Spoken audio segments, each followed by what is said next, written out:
দেশে দেশে যুদ্ধ, সংঘাত প্রতিরোধ এবং শান্তিপূর্ণ বিশ্ব গড়তে পরামর্শ দিয়ে থাকে আন্তর্জাতিক ক্রাইসিস গ্রুপ বা আইসিজি। বাংলাদেশের অন্তর্বর্তী সরকারের ১০০ দিন উপলক্ষে একটি প্রতিবেদন প্রকাশ করেছে ব্রাসেলস ভিত্তিক অলাভজনক এই সংস্থাটি, যাতে গণ অভ্যুত্থানে ক্ষমতাচ্যুত আওয়ামী লীগ সরকারের দুর্নীতি, প্রশাসন ও বিচার ব্যবস্থার দলীয়করণ, নির্বাচনী ব্যবস্থা ধ্বংস করার প্রেক্ষাপটে বর্তমান সরকারের সংস্কার কর্মসূচির চ্যালেঞ্জ তুলে ধরা হয়েছে। সংবিধান সংশোধন, ফ্যাসিবাদী ব্যবস্থার বিলোপ সহ রাষ্ট্রের সার্বিক ব্যবস্থা ঢেলে সাজানোর চ্যালেঞ্জ নিয়ে ক্ষমতায় আসে ডক্টর ইউনূসের নেতৃত্বাধীন অন্তর্বর্তী সরকার।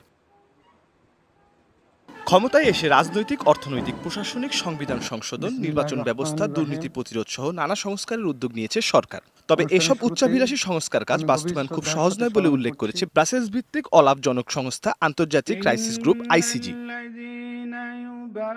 দেশ পরিচালনায় উপদেষ্টাদের অনভিজ্ঞতা, সামাজিক প্রতিবন্ধকতা ও দুর্নীতিগ্রস্ত প্রশাসনকে জনগণের আকাশচুম্বী প্রত্যাশা পূরণে অন্তরায় মনে করে ইন্টারন্যাশনাল ক্রাইসিস গ্রুপ। মাঠের অলরাউন্ডার আমি, আর ঘরের allrounder Tilex. Tilex toilet cleaner, clean মানেই টাইলক্স।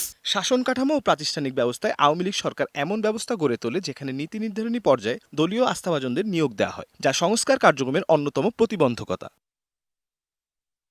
আইসিজির প্রতিবেদনে বলা হয়, সংস্কার কর্মসূচির মধ্যে সবচেয়ে কঠিন হতে পারে রাষ্ট্রীয় প্রতিষ্ঠানগুলো ঢেলে সাজানো। আমলাতন্ত্র ও পুলিশ বিভাগে রয়ে গেছে আওয়ামী লীগের ঘনিষ্ঠ অনেক কর্মকর্তা। প্রতিবেদনে বলা হয়, হাসিনার আমলে প্রশাসনকে শুধু রাজনীতিকরণই করা হয়নি, এখানে দক্ষতারও ব্যাপক ঘাটতি রয়েছে।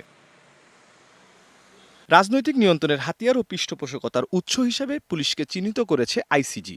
আওয়ামী লীগের সমর্থক, বিশেষ করে নিষিদ্ধ সংগঠন ছাত্রলীগের কর্মীদের দিয়ে এ বাহিনী গড়ে তোলা আইন শৃঙ্খলা বাহিনীর ব্যর্থতার পেছনে বড় সমস্যা চিহ্নিত করেছে প্রতিবেদনে।